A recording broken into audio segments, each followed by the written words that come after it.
Muy buenas tardes. A nombre del Instituto Nacional de Antropología e Historia, a través de la Coordinación Nacional de Antropología, la Dirección de Antropología Física y el Instituto Mexicano de Cinematografía, con la plataforma Filmin Latino, les damos la más cordial de las bienvenidas a esta continuidad de las actividades de la 21ª Semana Cultural de la Diversidad Sexual.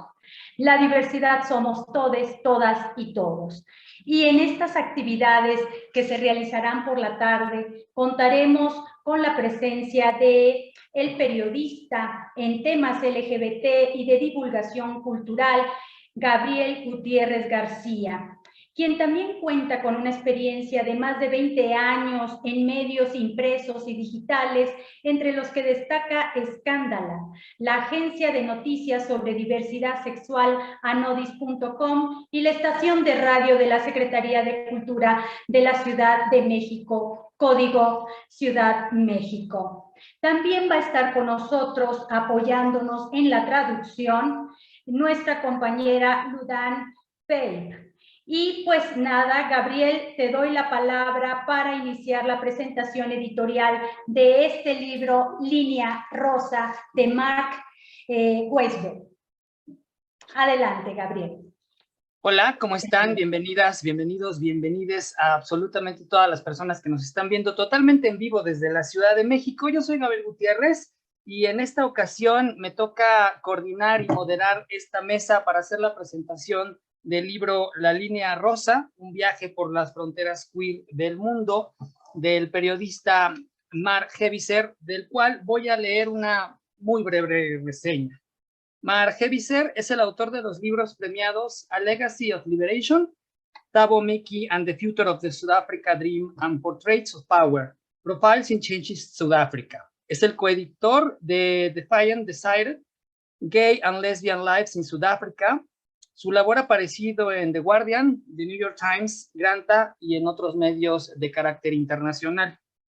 Es el guionista del documental The Man Who Drove with Mandela, que ganó el premio Teddy por mejor documental en el Festival de Cine de Berlín. El premio Teddy es el oso gay del Festival de Cine de Berlín. Mark nació en Johannesburgo, en donde actualmente vive, y por cierto, le agradecemos que haya aceptado estar con este horario, que sabemos que es un poco complicado para Mark. Voy a cambiar un poquito el orden. Usualmente las presentaciones son primero los presentadores, posteriormente el autor. En este caso, y atendiendo a los horarios, al uso horario que tiene Mark, va a ser el primero el hablar. Vamos a contar con la traducción de Ludan Valle en esta presentación editorial, en esta Semana Cultural de la Diversidad Sexual del Instituto Nacional de Antropología e Historia. Los micrófonos son tuyos, Mark. Gracias, Gabriel. Buenas tardes a todos y todas, y gracias por invitarme a presentar mi libro, La Línea Rosa. No hablo bien el español y necesitaré la ayuda de un intérprete en nuestro debate, y responderé a las preguntas en inglés. Pero he preparado mi presentación en español con la ayuda de Gabriel. Y si me perdonan mi terrible acento, la leeré. En el capítulo de mi libro dedicado a México, cuento la historia de Zaira y Marta, una pareja de lesbianas de Guadalajara, que querían casarse para que el nombre de ambas apareciera en el acta de nacimiento de su hija Sabina. En ese momento, en 2013, el matrimonio entre las personas del mismo sexo ya era legal en el DF, pero aún no estaba permitido en Jalisco, por lo que la pareja promovió un amparo para obligar al Estado de Jalisco a casarlos y luego a registrar los nombres de ambos como madres de Sabina.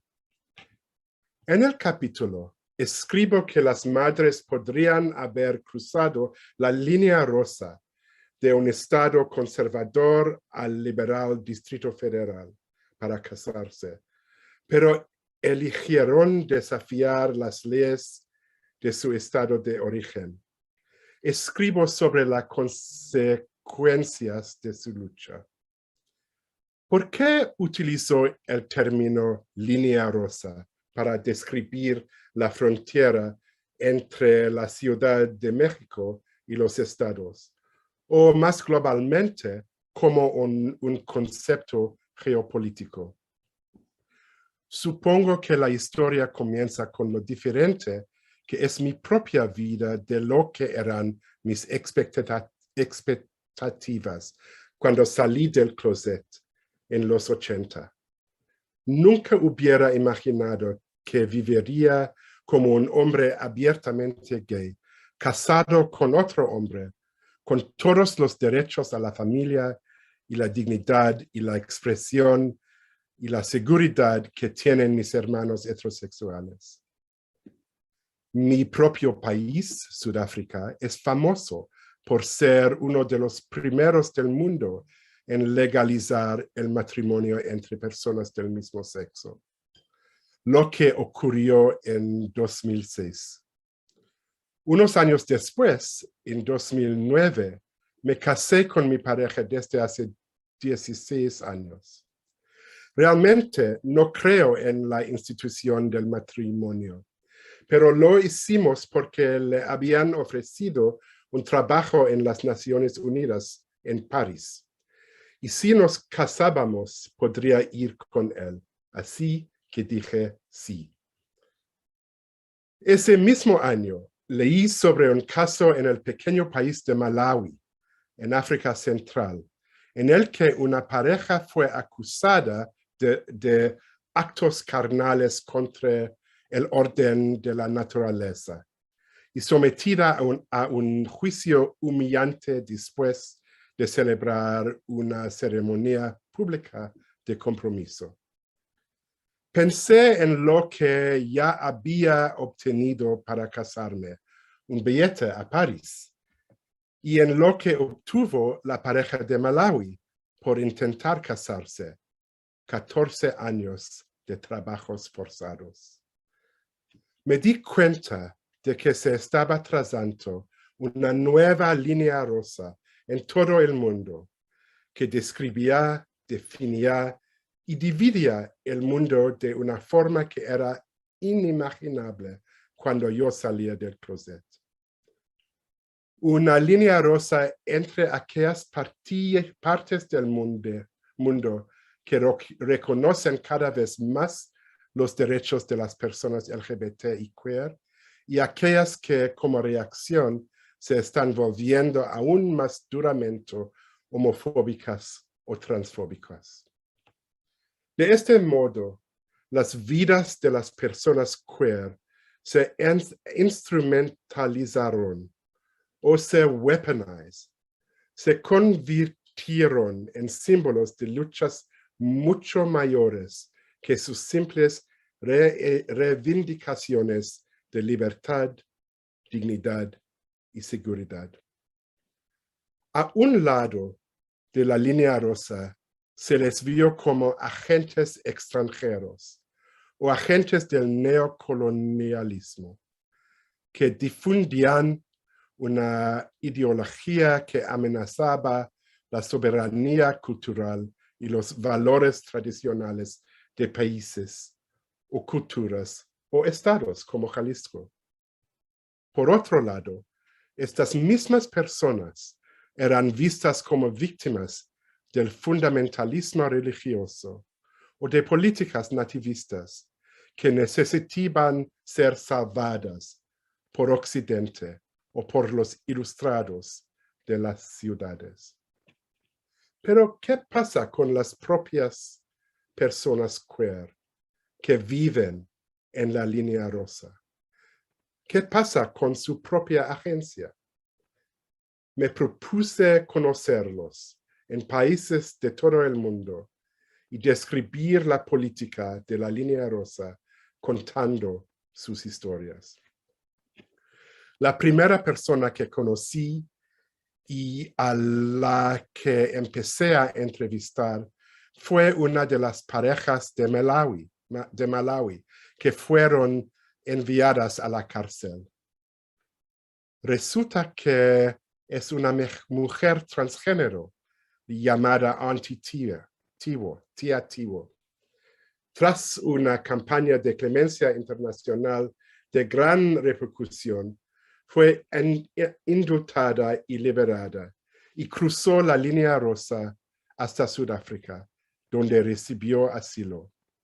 Aquí es donde la conocí, en Ciudad del Cabo, donde ambas vivimos. Desde ahí fui al norte, a Uganda, y luego a Egipto, e Israel, Palestina, y Rusia, y al este a la India y Filipinas, y al oeste a Estados Unidos y México. En cada uno de estos países cuento la historia de una persona o una familia, un grupo que está negociando la política de la línea rosa de su propio país. Vi cómo las líneas rosas se trazan entre países para librar otras batallas políticas. Por ejemplo, la forma como Rusia construye los derechos LGBT como símbolo de la Europa decadente y secular. Pero también vi cómo las líneas rosas se trazan entre países, como aquí en México, entre una metrópoli liberal y permisiva como la Ciudad de México y un estado conservador católico y machista supuestamente atrasado como Jalisco. Cómo se pueden trazar también entre comunidades y familias.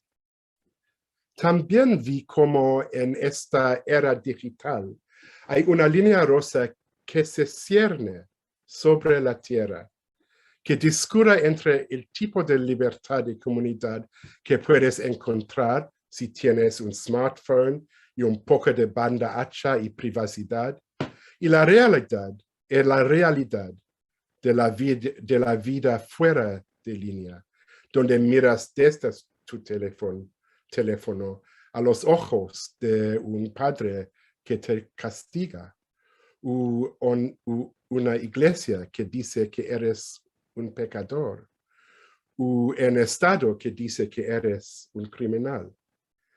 Entender cómo alternar a través de la línea rosa virtual, cómo negociar la disonancia, es una de las características de ser queer en este siglo. Tardé 7 años en investigar este libro, en parte porque quería ver qué les ocurría a las personas a las que seguía cuando la sociedad cambiaba, y cómo, en el caso de Zaira y Marta aquí en México, cuando intentaban cambiar la sociedad.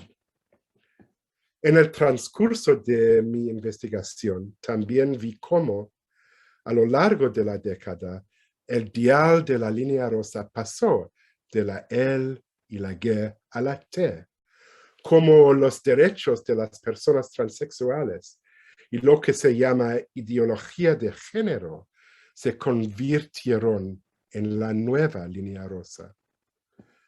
Tengo todo un capítulo sobre la denominada ideología de género, que se centra en particular en América Latina, incluido México, y me encantaría abundar con ustedes sobre esto.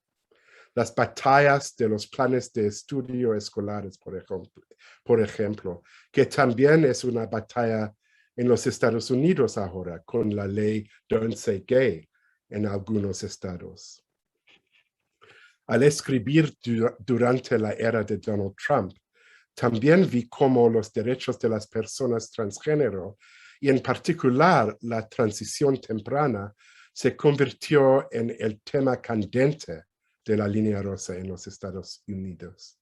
Y esto es el tema de mi capítulo sobre los Estados Unidos, ya que sigo a un grupo de personas jóvenes queer, no binarios y trans, y los veo convertirse en adultos. Me fascinó leer que en México muchas más personas LGBT que en Estados Unidos o en Europa tienen hijos. Esto tiene sentido, dada la importancia de la familia en la sociedad mexicana. Y esta percepción me ayudó a encontrar la línea rosa mexicana a mi historia aquí. Familias diversas y sus luchas. De hecho, en el año que hice mi investigación mexicana, 2016, familias diversas fue el tema del orgullo. Me interesa mucho conocer en mi próxima visita a México en octubre cómo se ha desarrollado esta batalla de la línea rosa en los últimos 6 años. Muchas gracias, todos y todas. Muchas gracias a ti, Mark. Te apreciamos de verdad muchísimo el esfuerzo. ¿Estás listo para llegar a México en octubre, querido? Estás listo. Y ahora voy a tener el placer de presentarles a Ernesto Reséndiz Oiquión. Nada más que la tecnología está jugando un poco rudo en esta ocasión. Tengo acá la semblanza del querido Ernesto Reséndiz Oiquión. Ernesto Reséndiz Oiquión estudió la licenciatura en Lengua y Literaturas Hispánicas en la Universidad Nacional Autónoma de México, en la UNAM. Es autor de un capítulo en La Memoria y el Deseo, Estudios Gay y Queer en México, coordinado por Rodrigo Parrini y Alejandro Brito y publicado por la UNAM. Autor también del capítulo La Jotería es puro cuento del libro México se escribe con J, una historia de la cultura gay, coordinado por Michael Schwessler y publicado por De Bolsillo. Es autor del prólogo también de Voces del Otro Lado, antología de entrevistas con protagonistas de la diversidad sexual, coordinado por Juan Jacobo Hernández y publicado por el colectivo Sol en su colección Arcoiris, del cual también vamos a tener presentación en esta Semana Cultural de la Diversidad Sexual, el próximo capítulo. Su artículo César Moro, Flor de Invernadero, está en la bibliografía de su obra poética completa César Moro 2015, publicada por la colección Archivos. Trabaja en el equipo de comunicación en la librería Somos Voces, que se especializa en literatura LGBT, feminismos y estudios de género, en donde Mark se va a presentar en octubre. Y su cuenta de Twitter, que yo recomiendo seguir de manera inmediata, es EroErni, porque ahí nos ilustra muchísimo acerca de literatura gay de México y el mundo. Ernesto, son tuyos los micrófonos y la cámara. Muchas gracias, Gabriel. Agradecer a Lilia Hernández y a Yesenia Peña su trabajo invaluable que realizan en una semana cultural de la diversidad sexual más este año, y estoy con mucha alegría de poder participar en esta presentación del libro La Línea Rosa, un viaje por las fronteras queer del mundo, del periodista sudafricano Mark Gevisser. Mark ha apuntado que usa la línea rosa como un concepto geopolítico utilizado en la disputa del panorama internacional para señalar a las personas LGBT, en algunos casos como agentes extranjeros conservadores o que vienen a cuestionar la naturaleza de la familia tradicional, y esta frontera rosa que se va tejiendo en los distintos territorios en el mundo. Es muy interesante observarla, que no son líneas cerradas y totalmente infranqueables, sino que son fronteras muy porosas en donde las disputas de las comunidades LGBT en los distintos países van configurando un panorama fascinante que muestra una paradoja en el mundo del siglo XXI. Esta paradoja, Mark la apunta en su prólogo al señalar que por un lado hay un mundo con unos cambios sociales muy avanzados en algunos países de Occidente, pero por otro lado, en países de África, de América Latina, incluso de Europa Oriental y de Asia, los avances del movimiento LGBT por los derechos humanos y el respeto a la dignidad humana es una lucha que se sigue dando en el día a día y es una disputa que incluso provoca que muchas personas sean llevadas a la cárcel o incluso los crímenes de odio que cobran la vida de personas a lo largo del mundo. Entonces, esta paradoja que Mark apunta muy bien va siendo delineada a lo largo del libro en 16 capítulos, más de 500 páginas que nos van mostrando un panorama y yo diría un mapa muy fascinante sobre la realidad geopolítica de la diversidad sexual y el movimiento político-social LGBT en los distintos países. Marge Visser ya había sido coeditor de Defiant, Desire, Gay and Lesbian Lives in Sudáfrica y ahora abre un poco más su lente de análisis e incluso yo diría no se restringe a las existencias gays y lésbicas, sino que apunta a las vivencias LGBT más y sobre todo, como has comentado anteriormente, pone el acento en las existencias trans y no binarias como el dial, el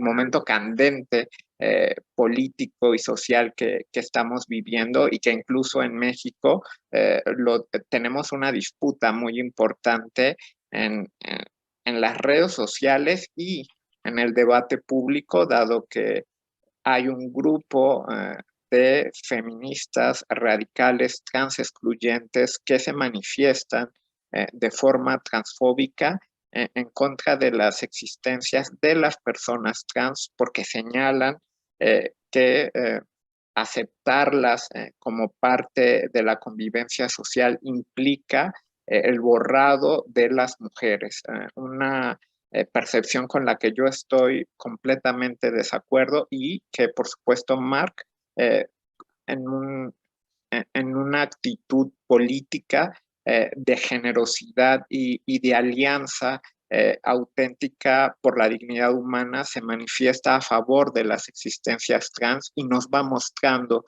también las vidas trans en distintos lugares. Es muy contundente la afirmación de una persona que vivía en Malawi, que tuvo que sufrir el sexilio a otros países para salvar su vida y que le afirmó a Mark, yo no soy gay, soy una mujer. Y en esta afirmación tan clara y directa está el respeto que Mark, en tanto periodista, con una ética y con una sensibilidad para acercarse a las vidas de las personas, lo va mostrando con mucha claridad cómo la existencia y el respeto de las vidas trans significa en el momento contemporáneo pues la disputa más clara por la política y del avance mundial. Poder construir espacios de respeto para las personas trans, reconocimiento legal, jurídico y a nivel cultural, significará el avance de la humanidad en tanto posibilidad de convivencia internacional. A lo largo del libro, Mark va revisando temas de la política social y también cuestiones como la religión y cómo se vive en distintos países comunidades espirituales, eclesiásticas, que buscan incluir a la diversidad sexual, y otras iglesias que mantienen una práctica eclesiástica excluyente, aunque en el discurso, como en el caso del Papa Francisco II, pudiera parecer más abierto con aquella declaración que hizo en donde el Papa decía que quién era él para juzgar a los hombres gays. Pues Mark nos va mostrando cómo la iglesia sigue siendo un factor, un agente político que juega en las sociedades para ir configurando el avance o el retroceso de la lucha social. Es muy contundente en el caso de Irlanda, y lo apuntaba el autor irlandés Com Toibin cuando se dio el proceso de aprobación del matrimonio igualitario en Irlanda, que la Iglesia había perdido un lugar importante como en su calidad moral, había perdido esta calidad por la complicidad que los sacerdotes y la Iglesia Católica tuvo en casos de pederastia. Y en el caso de México, la sociedad mexicana se ha secularizado, y Mark también va apuntando esos procesos de secularización y de disputa en otros lugares del planeta. Me parece muy interesante que Mark fue buscando personas activistas y también personas de poblaciones LGBT para ir midiendo el pulso de esta realidad social y política en los distintos lugares a los que estuvo. Es un periplo, casi una vuelta al mundo, en más de 80 testimonios que van mostrándonos estas líneas rosas, y recuerdo ahora con mucho interés y oportunidad el caso de Olena Shevchenko, una de las líderes del movimiento LGBT en Ucrania, y quisiera apuntar que en ese momento Olena Shevchenko, con toda la valentía de un activismo comprometido a pesar de los obstáculos sociales que en su caso se juega la vida, señalaba que las personas LGBT en Ucrania no iban a esperar a que la realidad mejorara para hacerse visibles, en un sentido muy feminista de que lo personal es político. Las personas LGBT ucranianas están poniendo el cuerpo y el corazón en las calles para resistir no solo al interior de Ucrania los ataques de grupos neonazis, sino ahora toda una política de Estado homofóbica impulsada por el presidente Vladimir Putin desde Rusia. Y quisiera preguntar, aprovechar esta oportunidad con Mark, si ha podido tener comunicación con Olena Shevchenko en la actualidad, y si nos pudiera compartir, en el caso de que Mark tenga esta comunicación, cuál es la situación apremiante de la comunidad LGBT ucraniana. Estas líneas rosas que Mark va apuntando con la curiosidad de un cartógrafo y de un periodista, y también de un curioso de las existencias humanas, no solo son fronteras políticas, como él bien apunta, sino que también son puentes de comunicación entre países y al interior de los países. Y Mark lo mencionó hace un rato y lo dice en el prólogo con mucha claridad.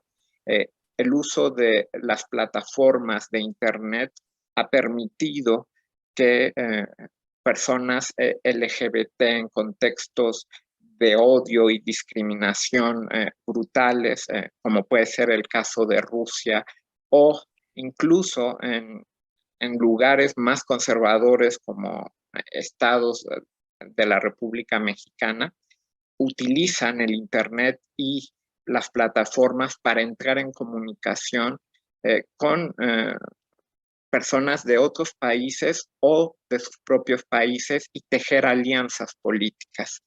Esas alianzas políticas, en el caso de la comunidad trans, son muy necesarias y urgentes, dado la ola transfóbica que se está presentando en el contexto social actual. Mark señala, hay una guerra cultural trans y esta disputa entre grupos feministas, TERF, transfóbicos y las comunidades trans no binarias y sus aliadas políticas es el tema de mayor candencia y que realmente enciende los ánimos no solo en Europa o en Estados Unidos, sino incluso en México. La disputa se está dando ahora mismo. En su investigación de la realidad de América Latina, Mark apunta cómo Buenos Aires y la Ciudad de México fueron las capitales latinoamericanas que sirvieron como espacio de vanguardia y progresismo por la aprobación del matrimonio igualitario, primero en Buenos Aires, luego en 2009 en la Ciudad de México, y que significó, en el caso mexicano, una reacción potente y contundente por parte de grupos conservadores y lo señala muy bien Mark en el caso de las manifestaciones que simbraron la realidad social del Frente Nacional por la Familia, que movilizó grupos pro vida en contra del aborto y sectores muy conservadores de la Iglesia Católica en contra de la aprobación del matrimonio igualitario. A diferencia de los casos de Brasil, Colombia, Ecuador, Uruguay y Argentina, la ruta mexicana ha sido más compleja, como lo apunta Mark, puesto que el matrimonio igualitario se ha ido disputando estado por estado en los congresos y en las legislaciones locales. Todavía tenemos estados de la República que llevan un atraso de una década y que no han aprobado el matrimonio igualitario. En el caso de Jalisco es muy significativo que este año 2010 se aprobó el matrimonio igualitario y Mark apunta y se acerca a la vida de Zaira de la O. Gómez y Marta Sandoval, una pareja lesbomaternal cuidadora, amorosa de su hija Sabina, que en el 2013 decidió emprender una batalla legal para la aprobación del matrimonio igualitario, incluso enfrentándose a su propio círculo familiar, en donde había parientes que no estaban de acuerdo con la posibilidad y la dignidad y el derecho humano de las personas a casarse. Y en esta vida de Zaira, de la O y Marta, se muestra cómo se ejemplifica esta ruta mexicana tan complicada y a la vez fascinante de ir poco a poco dando el debate público estado por estado y en los medios de comunicación. Un minuto, Ernesto. Para ir permitiendo los cambios y los grandes avances culturales que enarbola la bandera del arco iris. Por último, quisiera invitar a las personas a que se acerquen a este mapa geopolítico entrañable a la vez, porque como señala Colm Tóibín, Marge Visser no solo tiene la curiosidad del periodista y el investigador que sabe hacer las preguntas, sino que muestra simpatía y genuino interés en las vidas de las personas que va retratando. Este libro llega en un momento muy oportuno porque la disputa social está en una temperatura caliente y la reflexión que nos aporta Marc nos permite vislumbrar que estas líneas rosas pueden ser transitables para buscar un mundo donde haya mayor dignidad humana. Felicidades a Marge Visser, a la editorial Urano en su sello Tendencias, que publica el libro. Ya está a la venta en todas las librerías de México y en el caso de la Ciudad de México lo pueden adquirir en la librería Somos Voces, la librería LGBT más grande de América Latina, ubicada en la calle de Niza, donde trabajo y con gusto podemos ofrecer esta lectura y esperamos con mucho gusto poder recibir, Marc, en Somos Voces, que también es tu casa aquí en México. Gracias.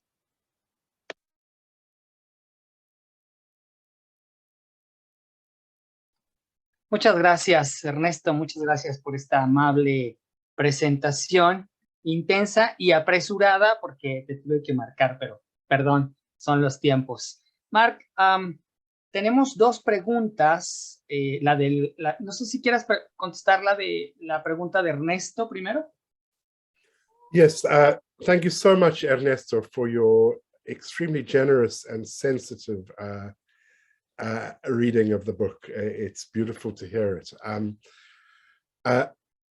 I'm so glad you mentioned the Ukrainian situation, because the Ukraine really is a pink line. The very first missiles that were fired by the Russians into Ukraine in 2013 were homophobic missiles. When Vladimir Putin and the Russians and the Kremlin made the argument that the Ukraine wanting to join Europe was going to bring same-sex marriage and perversion to the Slavic people. Shall I stop for translation, Ludan? Yes. Entonces lo que está diciendo doctor Visser es que los primeros misiles que lanzó Rusia eran misiles homofóbicos, y Rusia dijo que si Ucrania se acercaba más a Europa Occidental, eso va a arruinar los valores de la gente eslava. Y, so go ahead. So when Ukrainian activists such as Olena Sevchenko, who you mentioned, are fighting for their self-determination right now, they are fighting not only for their freedom as Ukrainians, but for their freedom as queer people in the Ukraine, because the Ukraine has been making significant progress in terms of LGBT rights, particularly under Zelensky. And it's very clear that if Ukraine becomes colonized by Russia, that those rights will be lost. Okay, entonces los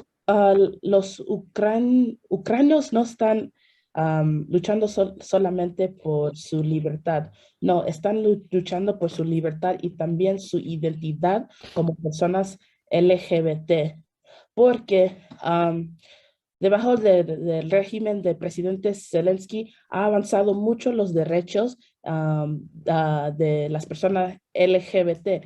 Y si Ucrania se convertiría en pues, colonia de Rusia, pues básicamente lo que va a pasar es estos derechos que ellos han obtenido van a estar borrados. So Olena Sevchenko, the activist you mentioned, is currently not doing any work at all around LGBTQ rights. She is spending all her life providing services to people who have been displaced by the war, through feeding people, helping people find shelter, etc. And you'll find that that is the work that queer LGBT activists are doing in Ukraine at the moment. For example, many of them have signed up to fight in the Ukraine army. And in fact, a really fascinating phenomenon in Ukraine at the moment is the phenomenon of Ukrainian soldiers coming out online just before they go into battle, as if to say, you know, I'm facing death, I'm facing destiny now. It's time to say who I really am, and I am Ukrainian and I'm LGBT.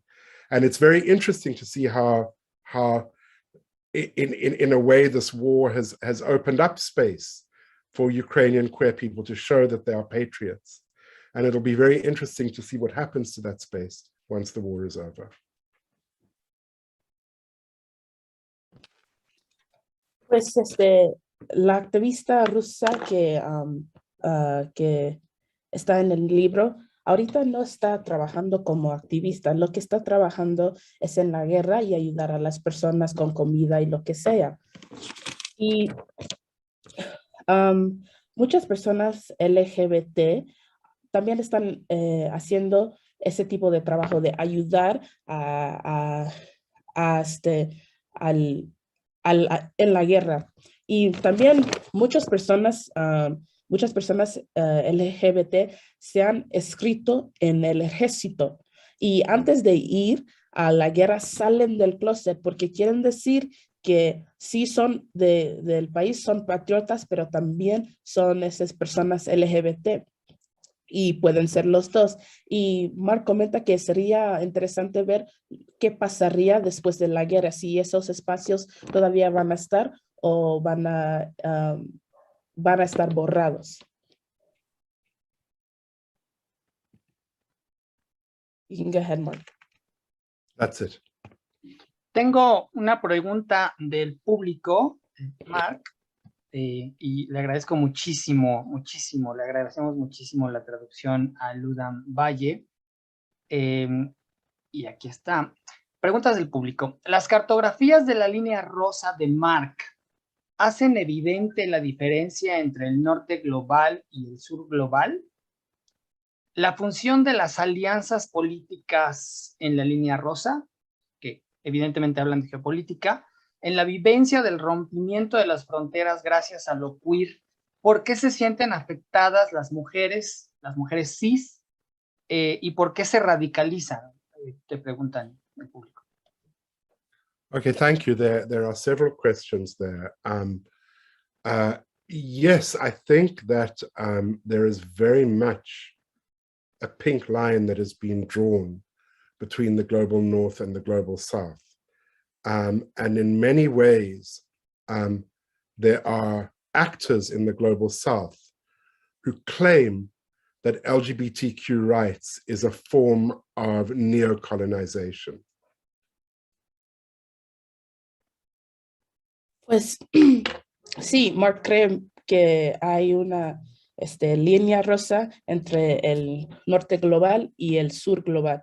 Y hay agentes en el sur global que están diciendo que derechos LGBT son una forma de neocolonialismo del norte global. On the other hand, there are many people in the global north who have the very patronizing and maybe even racist attitude that, as I said in my speech, they need to save people from the global south because these societies in the global south are more barbaric than the civilized global north. Hay personas en el norte global que tienen una actitud muy paternalista como a las personas que viven en el sur global y creen que necesitan ir al sur global para salvar esas personas. And it's not just people, it's governments. I mean, that is, in a way, you can see that in the United States foreign policy or in the British foreign policy, in policies such as conditional aid, where aid will only be granted to countries so long as they conform to certain conditions around human rights. Y no solo es las personas, pero también es gobiernos y podemos verlo en sus políticas extranjeras, porque existen políticas de países como Estados Unidos y Reino Unido que dicen que los países del sur global solo pueden acceder a la ayuda financiera si hacen cosas, si hacen X para cambiar su forma de pensar en derechos humanos. O sea, es ayuda condicional. So when you have a situation like that, in answer to your question, it's the role of political alliances between queer people in the global north and the global south is absolutely essential as a way of breaking this pink line that maps itself over the old colonial boundaries. Y respecto a esas alianzas políticas, es muy importante tener esas alianzas entre personas queer del norte global y del sur global porque rompen esas barreras que existían y trazan líneas coloniales. Ayudan a alianzas políticas ayudan a romper barreras. And what's really important in these alliances is that they are led by actors in the global south. Y lo que se importa es que esas alianzas están dirigidas o los líderes son de personas del sur global. So as to disrupt the idea that LGBT rights is a neo-colonial imposition. Para cambiar y romper que esa idea que derechos LGBT son una forma de neocolonialismo. And one example I can give of that, Gabriel, if I have time, is the way that Latin American countries have led the debate in the Human Rights Council of the United Nations around understanding discrimination and hate crimes as being applicable to LGBT people too. Y una manera de cómo romper ese pensamiento de que derechos LGBT son del norte global es de los gobiernos de países en América Latina y cómo ellos en el Consejo de Derechos Humanos de la ONU han promovido el sentido de que la discriminación también puede aplicar a personas de gay, trans y otras personas, no solo es de color. I have some things to say about your question about women, but I think I should hold it for a while so as to give Rocio a chance to speak, and I'll come back to that question later if there's time. Gracias, Marc. Voy a presentar a la doctora Rocío Quintal López. Ella es doctora en Ciencias Sociales con la especialidad en Relaciones de Género por la UAM Xochimilco.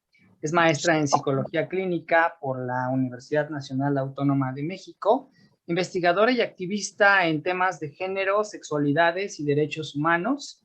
Ella es miembro del Sistema Nacional de Investigadores, tiene el nivel 2, y su último libro es Maternidad, Derecho a Elegir, Significados y Experiencias de Mujeres que Eligieron No Ser Madres, bajo el sello editorial de la Universidad Autónoma de Yucatán. Doctora Rocío Quintal, tiene usted 15 minutos. Hola, gracias. ¿Me escuchan bien? Buenas tardes. Muy bien. Bueno, pues agradezco mucho la invitación para presentar este libro de Mark Gevisser. Efectivamente, nacido en Johannesburgo en 1964 y con una trayectoria tan amplia que ya era un preámbulo de la riqueza que iba a contener este libro, The Pink Line, por su título en inglés, y La Línea Rosa, un viaje por las fronteras queer del mundo, en español, en mayo del 2021, editado pues por una editorial,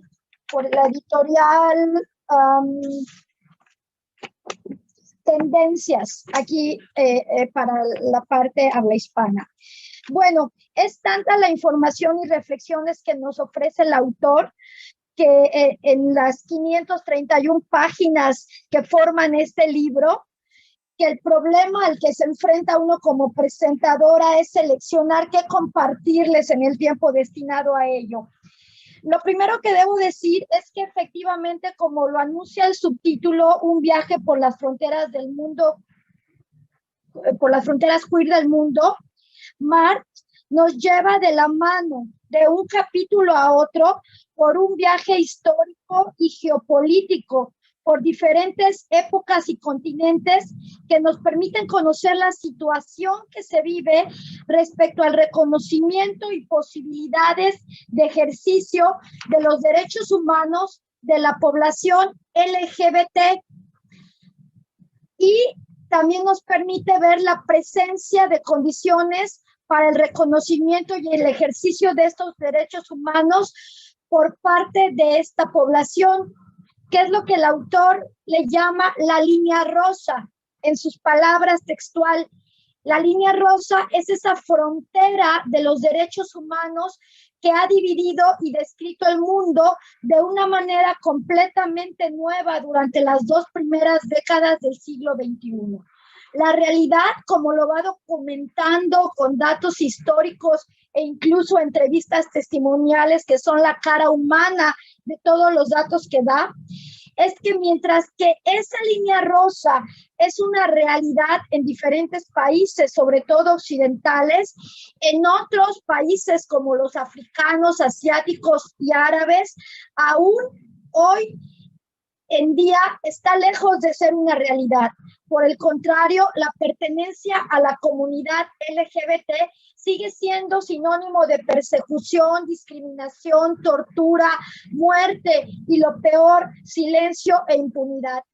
No obstante, algo que resulta sumamente interesante es que en el texto Mark llama nuestra atención y nos brinda información muy contundente para evidenciar que aún en aquellos países occidentales en los que se han logrado avances a lo largo de una lucha de años y se puede decir que existe esa línea rosa de aparente apertura y respeto a los derechos humanos de la población LGBT, esta línea está sujeta a embates, golpes e incluso retrocesos por parte de grupos de la sociedad civil, fuerzas políticas, religiosas y renovados movimientos nacionalistas que tienen la mira puesta en ella por considerar que representan la decadencia de la sociedad, un peligro antinatura que debe ser extirpado a toda costa. Algunos ejemplos de ello que el autor documenta ampliamente en su libro son el caso de Brasil, país latinoamericano en el que el matrimonio entre personas del mismo sexo es legal a partir del 2013 y en el que desde la academia y activismo se han fomentado líneas de investigación e intervención de gran aporte en el campo de la construcción de los derechos sexuales como derechos humanos y en torno a la noción de ciudadanía sexual. No obstante, el ascenso como presidente de Jair Bolsonaro en el 2018, esto gracias a una nación dividida entre reformadores sociales y conservadores, representó un gran retroceso para el avance de estos derechos, para esta línea rosa, para la educación laica sobre sexualidad, la perspectiva de género, llamada por sus detractores ideología de género, y por supuesto un retroceso para el ejercicio de los derechos humanos de las personas LGBT. Y cito a Mark, dice, Bolsonaro mezcló de manera explícita el género y el comunismo, como si fuesen las amenazas ideológicas gemelas de la izquierda. Por ello, no dudó en apoyar con gran entusiasmo la campaña de la derecha, Escuelas sin Partido, para luchar contra lo que llamaron el kit gay, suprimiendo el paquete educativo que había sido una de las reformas de Lula da Silva para construir en Brasil una escuela sin homofobia. Para desmantelar esta campaña, Bolsonaro instigó en Twitter a que se grabara a los depredadores ideológicos que se disfrazaban de docentes y ordenó al ministro de Educación que redactara leyes que prohibieran la enseñanza del género en las escuelas primarias. Fue el mismo Bolsonaro quien durante su campaña llegó a decir que a los niños gays se les podía dar una paliza para volverlos heteros, o que si su hijo fuera gay, preferiría que muriera en un accidente de coche. Una lucha populista contra la ideología de género discurrió de manera parecida 2 años antes, 2016, en Colombia. Tras el suicidio de un adolescente gay debido a acoso escolar, el Ministerio de Educación publicó un manual sobre sexualidad y género que provocó que miles de colombianos conservadores salieran a las calles a protestar, acusando a la ministra de Educación, Gina Parodi, abiertamente lesbiana, de utilizar su ministerio para facilitar lo que llamaban la colonización gay. 2 años más tarde, un conservador populista, Iván Duque, ganó las elecciones presidenciales en Colombia. Mark nos ilustra de que México no ha sido la excepción, si bien por un lado se ha ido ganando gradualmente derechos legales a favor de la población LGBT y su visibilidad, que se han hecho evidentes en las marchas del orgullo gay, consideradas ya por muchos, la de la Ciudad de México, como de las más importantes del mundo, por la cantidad y diversidad de personas que acuden a ella cada año. La realidad es que no podemos cantar victoria, ya que este avance se da en un terreno dinamitado. Así, por ejemplo, cuando en el 2016 Peña Nieto anunció que iba a introducir la legislación para legalizar el matrimonio entre personas del mismo sexo, la respuesta fue que a nivel nacional, el Frente Nacional por la Familia, basado en el modelo Manif pour tous de Francia, salió a protestar en 25 ciudades.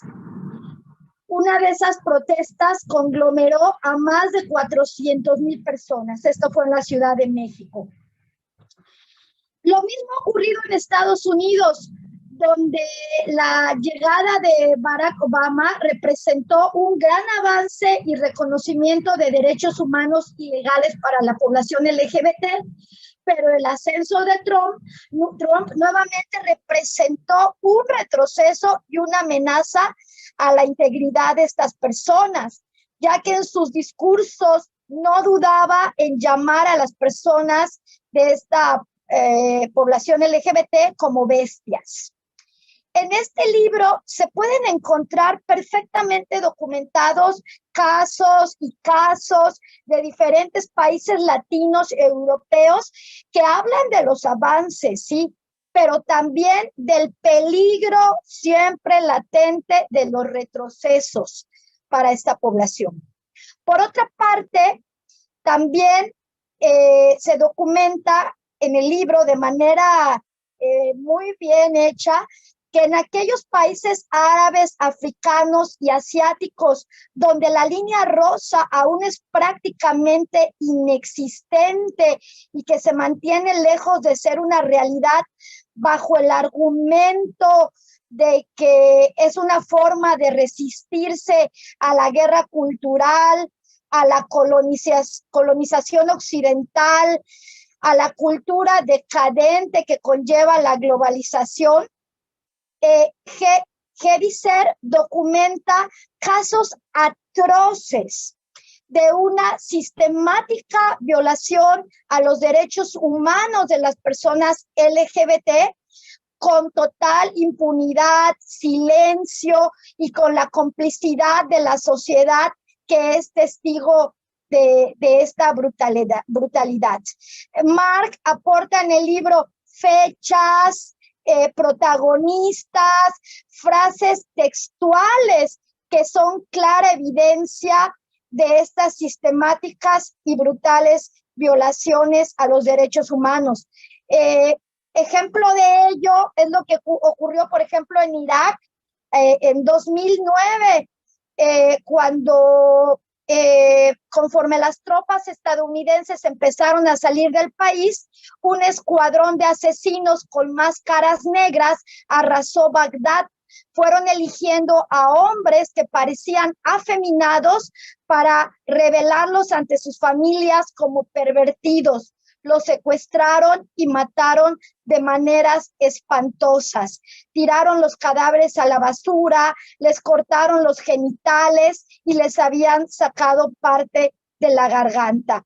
Un verdugo le dijo a un reportero que creía que estaba curando una seria enfermedad en la comunidad que se ha estado expandiendo con rapidez entre la juventud después de que la importaron desde fuera los soldados estadounidenses. Los escuadrones de la muerte estaban alineados con el ejército de al-Mahdi y varios informantes dijeron en una investigación de Human Rights Watch que creían que las milicias chiitas buscaban restablecer tras la ocupación estadounidense, presentándose como agentes de limpieza social y que aspiraban a la popularidad, fijando como objetivos a personas que pocos en Irak se atreverían a defender.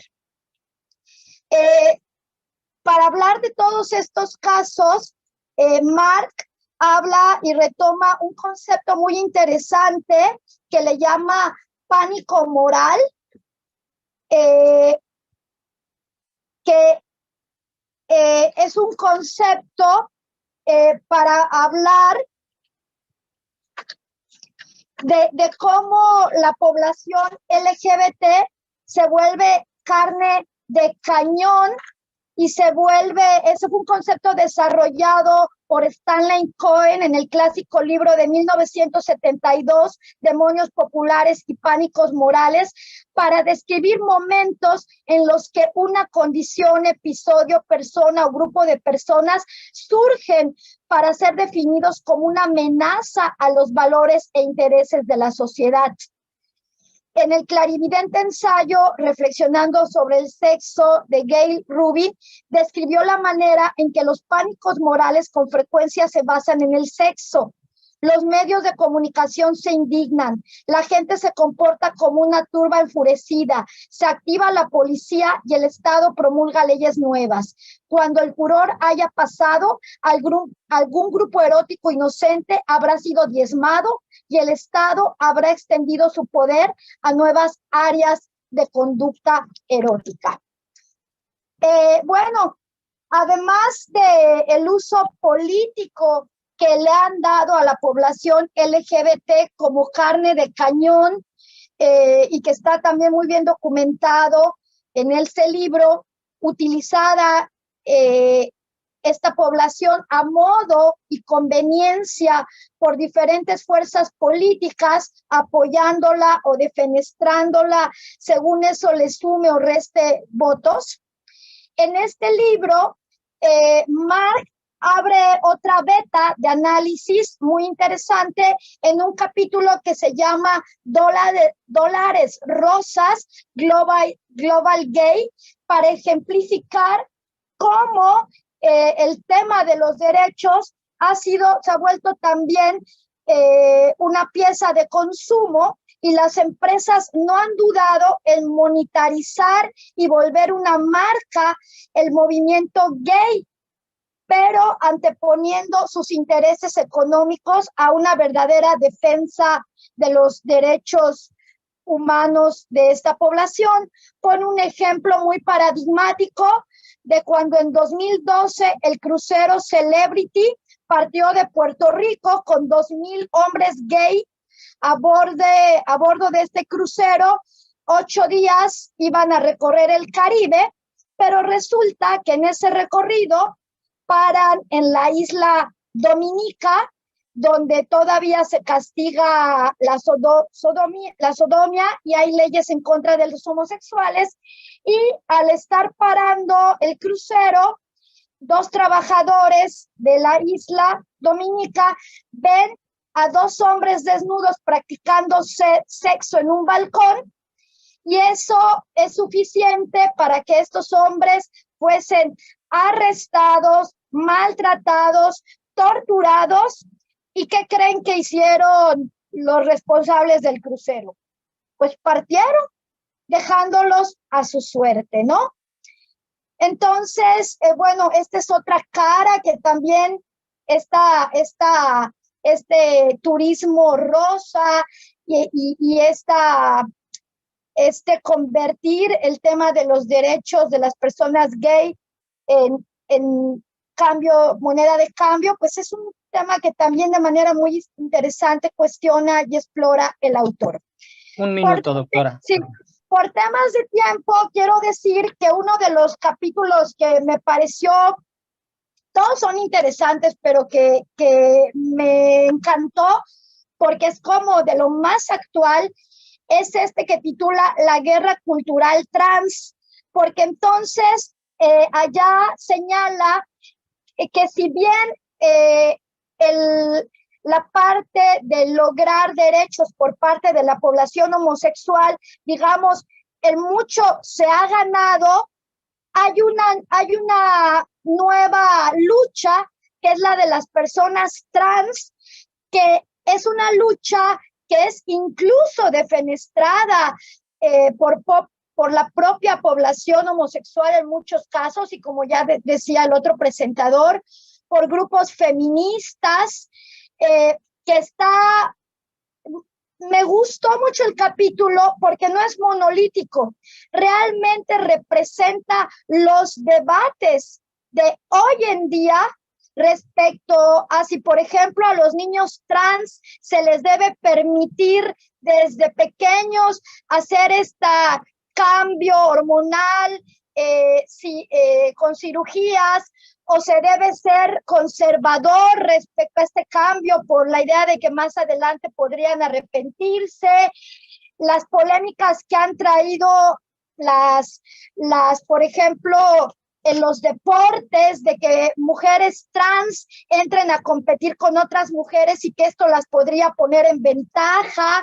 Lo que ya mencionaban de que el tema de hablar de género en este nuevo contexto puede estar borrando las luchas que han alcanzado las mujeres con el feminismo. En fin, verdaderamente no tiene pierde cada uno de los capítulos de este libro. No en vano le ha tomado 7 años a su autor construirlo, ya que todo está perfectamente fundamentado, documentado, referenciado.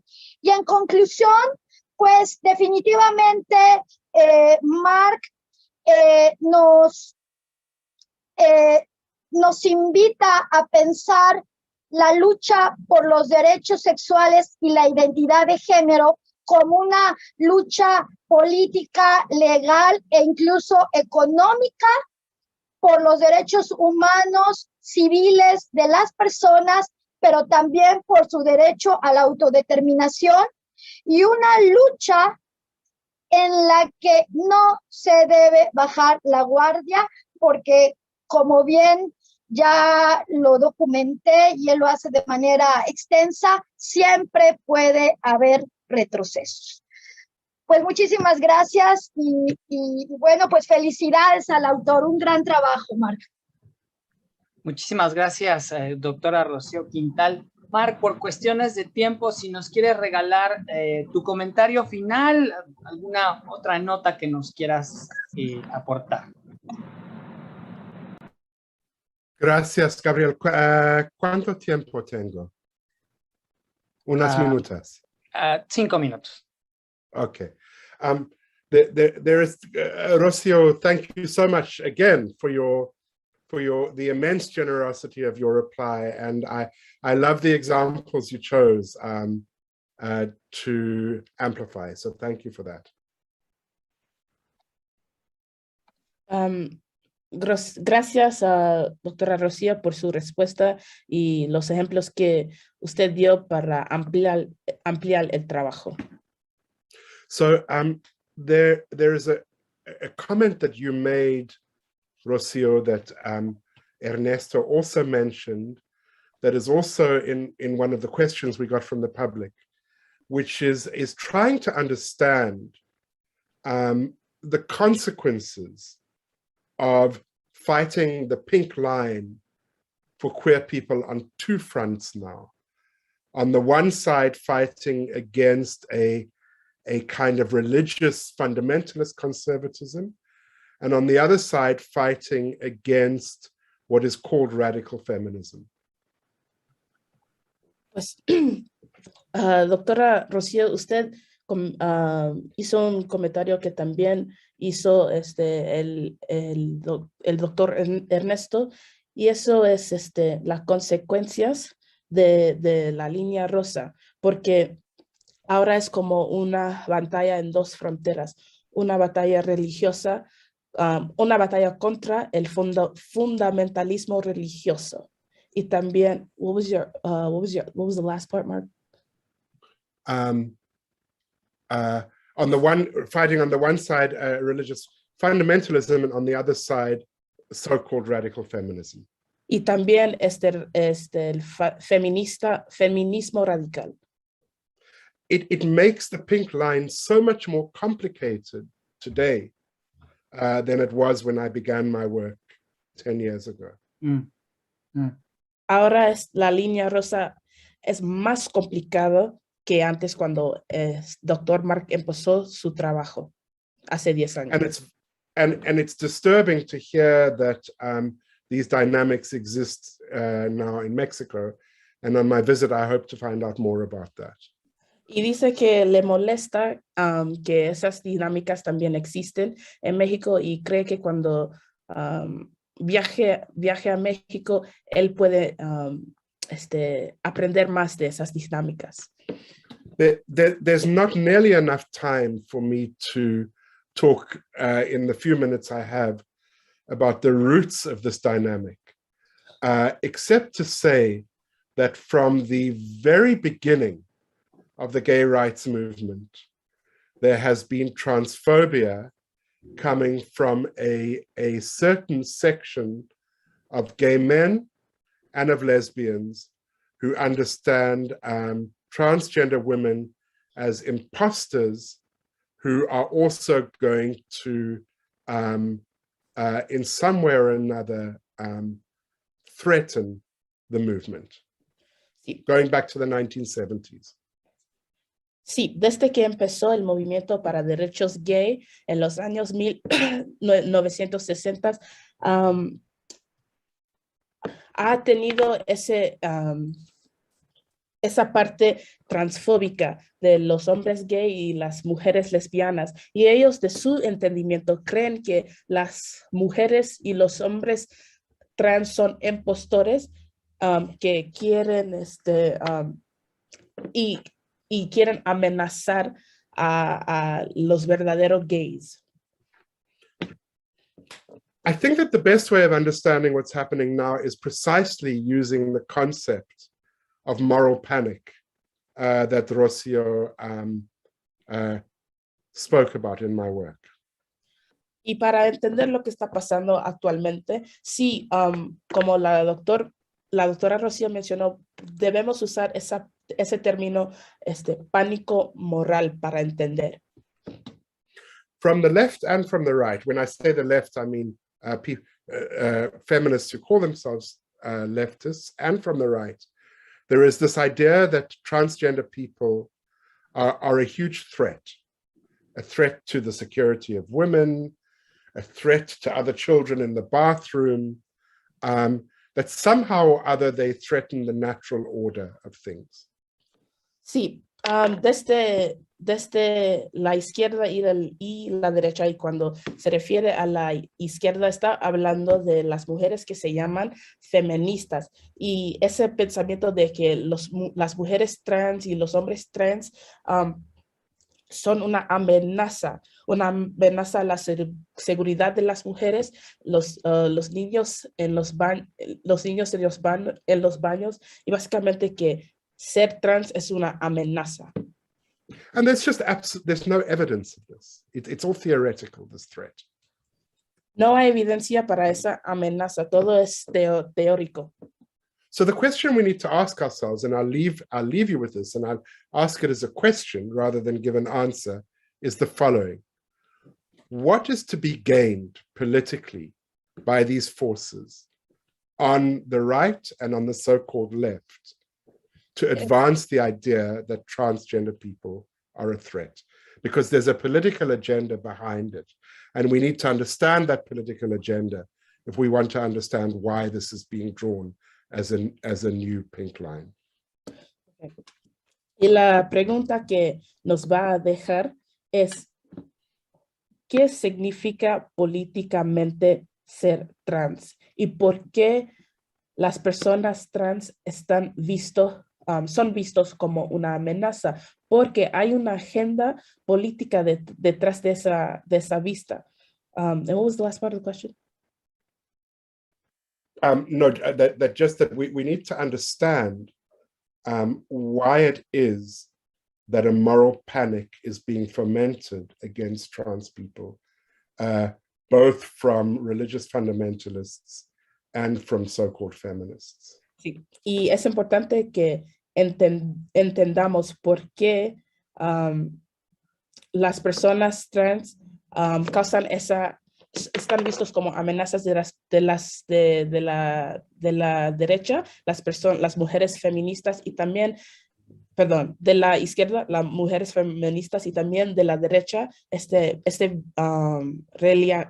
fundamentalismo religioso.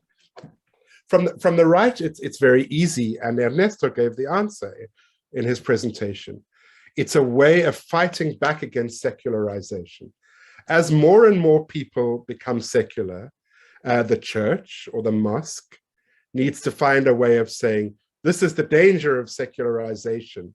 It's so dangerous that it's disobeying God's divine plan. And secular people believe that men can become women and women can become men against God's divine plan. Okay. Y desde el punto de vista de la izquierda, el compañero Ernesto ya... From the right.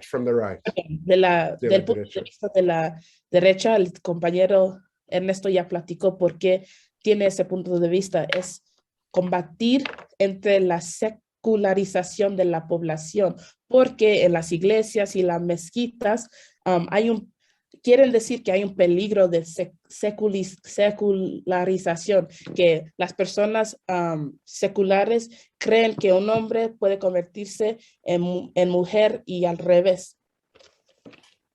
The agenda of the so-called feminists is more difficult to explain, and I don't have time to do it now, but I do write about it in my book. Sí, entonces la agenda de la izquierda es un poco difícil explicar y no tenemos suficiente tiempo para explicarlo, pero el doctor Mark lo comenta en su libro. Y también quiero decir que Mark también dijo que en el punto de vista de la derecha, los derechos trans, gays, y todos esos derechos van contra la naturaleza de Dios. Muchísimas gracias, Mark. Muchísimas gracias, Rocío, Ernesto. Por supuesto, la invitación a Yesenia Peña y Lilia Hernández, a todas las personas que nos están acompañando. Mark, efectivamente no tenemos tiempo, daría para más, pero los tiempos están marcados así. Muchísimas gracias de verdad por esta presentación. A las y los presentadores, por supuesto, Ludan, por tu ayuda en la traducción. Quédense en las actividades de la Semana Cultural, de la 21 Semana Cultural de la Diversidad Sexual del Instituto Nacional de Antropología e Historia. Se quedan con Yesenia Peña y con Lilia Hernández porque hay más actividades hoy y durante los próximos 4 días. Mark, muchísimas gracias. Muchísimas gracias. Seguimos, Mark. Pues dando continuidad a las actividades, los invitamos a continuar con el conversatorio